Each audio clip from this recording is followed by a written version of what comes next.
안녕하세요. 교육 자율화의 범위에 대해서 발표할 화학공학교육과 김서연입니다. 교육 자율화 어디까지 가능한가? 교재, 평가, 교수 방법 중심으로. 서론.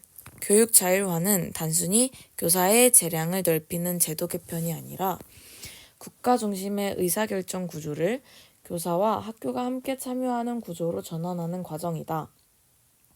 최류미와 이도영은 이를 교육과정 편성 운영 권한의 단계적 분권화로 설명하며 지역 특성과 학교의 자율성을 반영하기 위한 제도적 변화로 해석한다. 그러나 자율화가 많을수록 좋은 것은 아니다. 충분한 준비 없이 자율화가 확대되면 공교육의 공통성과 형평성이 약화될 수 있다. 김대현은 국가교육 과정의 지속 가능성을 지탱한 요인으로 이러한 공통성과 형평성을 꼽았다. 학교마다 학습 내용과 평가 방식이 지나치게 달라지면 학생의 학습 기회가 지역, 학교, 교사 역량에 따라 달라질 위험이 있다. 또한 자율화에는 책임의 경계라는 문제가 따른다. 자율의 범위가 불명확하면 교육 결과에 대한 책임 주체도 모호해진다. 이승민은 교육 자치가 성공하기 위해서는 권한의 이양뿐 아니라 지원과 평가 체계의 정비가 함께 이루어져야 한다고 지적했다. 이러한 체계가 마련되지 않으면 자율화는 책임 회피로 변질될 수 있다. 따라서 교육 자율화의 핵심 과제는 무엇을 그리고 어느 수준까지 자율화할 것인지 명확히 규정하는 일이다.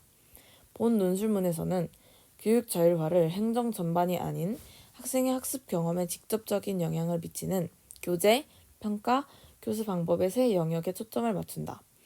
이를 통해 자율화의 기본 원칙을 검토하고 각 영역별로 실행 가능한 방안을 제시함으로써 공교육의 공통성을 지키면서도 현장의 다양성을 실현할 수 있는 현실적 자율화의 방향을 탐색하고자 한다. 본론 1. 교육 자율화의 기본 원칙. 교육 자율화 범위를 정하기 위해서는 이를 위한 기본 원칙을 분명히 해야 한다. 본 논술문에서는 앞선 자료와 연구를 바탕으로 교육 자율화의 방향을 세 가지 원칙으로 정리하였다. 가. 국가 수준의 기준 보장. 국가는 모든 학생이 도달해야 할 최소한의 성취 기준과 학습 목표를 명확히 제시해야 한다. 이는 교육의 공공성을 유지하고 지역이나 학교 간 학습 격차를 줄이기 위한 최소한의 장치다. 김대현이 강조한 공통성과 형평성의 가치는 단순한 원칙이 아니라 국가 수준의 교육 기준이 필요한 이유를 뒷받침하는 근거로 볼 수 있다.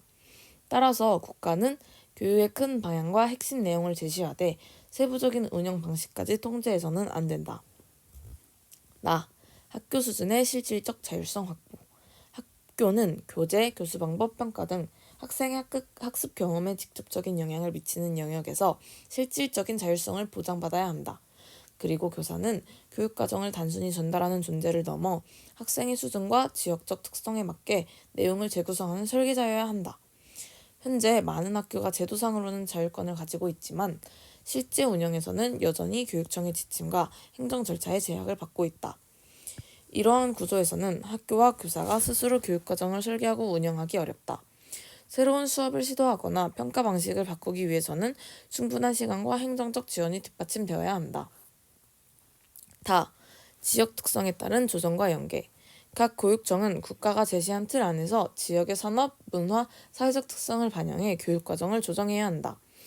최륜미와 이도영은 시도교육청의 교육과정 편성, 운영 지침을 분석하며 지역화란 무조건적인 자율이 아니라 국가의 기준을 바탕으로 한 조정된 자율의 형태라고 설명했다.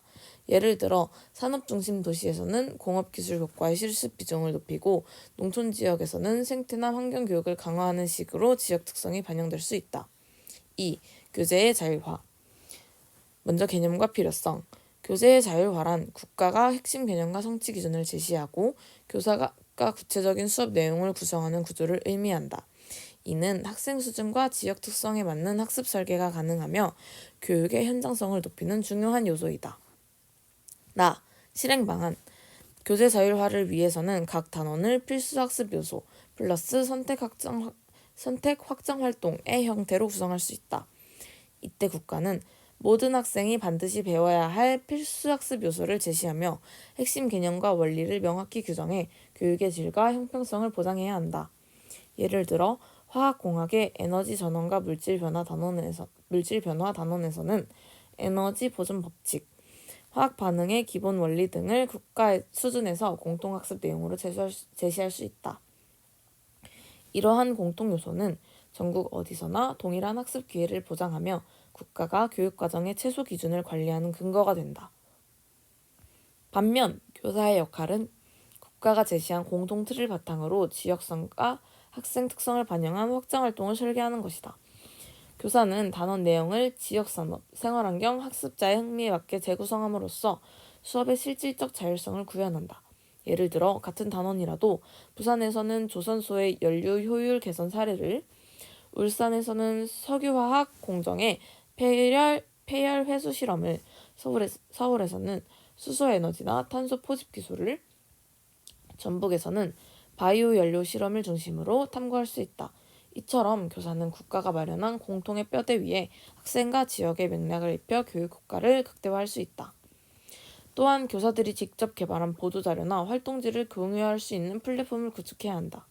이를 위해 교재 재구성 연수, 교사협력연구회, 공동개발 모임 등이 병행되어야 하며 가장 중요한 것은 교사에게 교재 설계에 필요한 시간을 제도적으로 보장하는 것이다. 기대효과. 이러한 구조가 정착되면 교사는 교재를 단순히 소비하는 존재가 아니라 창의적으로 재구성하는 설계자로서의 역할을 수행하게 된다.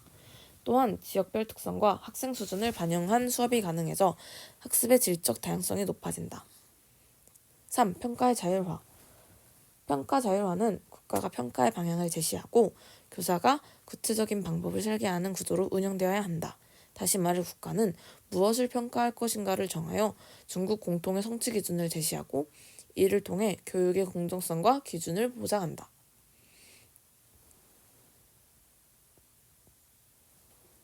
반면에 교사는 그 기준을 바탕으로 어떻게 평가할 것인가를 결정한다.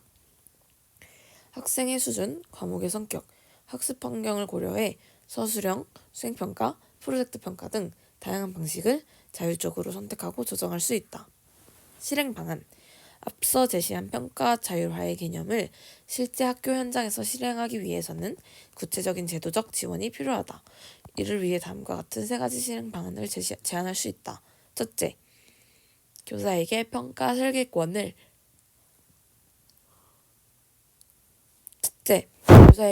설계권을 실질적으로 보장해야 한다. 현재 많은 학교에서는 평가 양식이 획일화되어 교사의 창의적 시도가 제한되고 있다. 교사가 직접 평가 설계안을 작성하고 이를 공식 성적에 반영할 수 있도록 제도적 권한이 주어져야 하며 교육청은 지침을 일방적으로 하다라는 방식에서 벗어나 사전 검토, 사후 컨설팅 체계를 도입해야 한다. 둘째, 평가 자료 공유 시스템을 구축해야 한다. 교사의 평가 설계 부담을 줄이기 위해 교육청이나 학교 단위에서 평가 문항, 루브릭, 예시답안, 피드백 사례 등을 축적하는 공유 플랫폼을 운영할 필요가 있다. 예를 들어 화학 공정 실험 보고서 평가표, 조별 설계 루브릭, 관철 체크리스트 등의 자료를 데이터베이스화하면 교사들은 이를 수정, 보완해 자신의 수업에 적용할 수 있다. 이러한 자료 공유는 평가의 질을 일정 수준 이상으로 유지하면서 교사 간 협력을 촉진한다. 셋째, 평가 설계에 필요한 시간과 보상을 제공해야 한다. 평가를 새로 설계하려면 많은 시간과 노력이 필요하지만 현재 교사들은 수업, 행정, 생활 지도 업무를 동시에 담당하고 있다. 학교는 매학기 평가 설계 주간을 운영해 교사가 평가 설계에 전념할 수 있도록 하고 그 기간을 근무 시간으로 인정해야 한다. 교육청은 평가 설계에 참여한 교사에게 연금이나 수당을 지급해 실질적 보상을 제공해야 하며 장기적으로는 평가 설계 전담 교사들을 도입해 평가 문항 개발과 피드백 설계를 전문적으로 담당하는 교사를 줄 수도 있다. 학생 참여형 평가 구조. 평가 자율화는 학생에게도 선택의 기회를 제공할 수 있다. 학생이 자신의 강점에 따라 필기시험, 실험 보고서, 발표 등 다양한 방식 중 하나를 선택해 동일한 성취 기준을 달성할 수 있도록 하는 것이다. 필자는 교직 과목인 특수교육학개론 수업에서 이러한 선택형 평가를 직접 경험한 바 있다. 당시 교수는 학생들이 자신에게 맞는 평가 방식을 선택할 수 있도록 했고 결과물에 세밀한 피드백을 제공했다. 그 과정에서 필자는 평가가 단순히 점수를 얻기 위한 절차가 아니라 자신의 학습 과정을 성찰하고 표현하는 기회가 될 수 있음을 깨달았다. 개념과 국가 및 교사의 역할. 이 구조가 정착되면 평가는 서열화를 위한 도구가 아닌 학습의 일부로 작동하게 된다. 학생은 자신의 학습 방식을 탐색할 수도 있고 교사는 피드백을 통해 학습 동기를 강화할 수 있다. 이는 결과적으로 평가의 공정성과 다양성을 함께 실현하는 방향이다.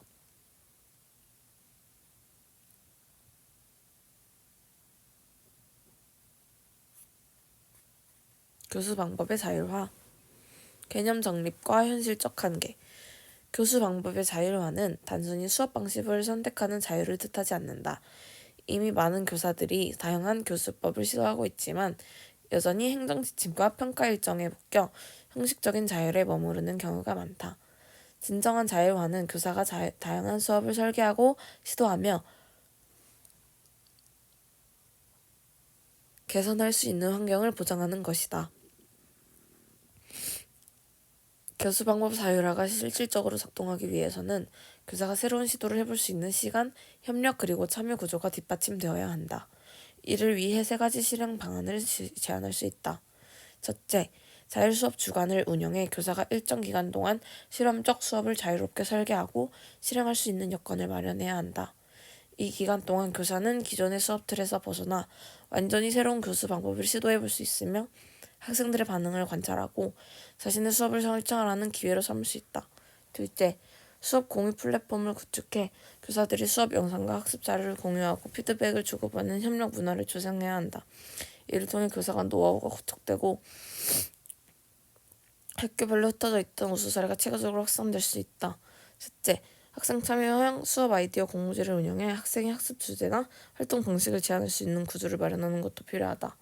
학생의 의견이 실제 수업 설계에 반영되면 자율화는 교사 중심을 넘어 학생과 함께 만들어가는 수업 문화로 발전될 수 있으며 학생의 수업 참여도 또한 높아질 것이다. 무엇보다 교재와 평가의 자율화가 실질적으로 이루어졌을 때 비로소 교수 방법의 자율화가 완성될 수 있다.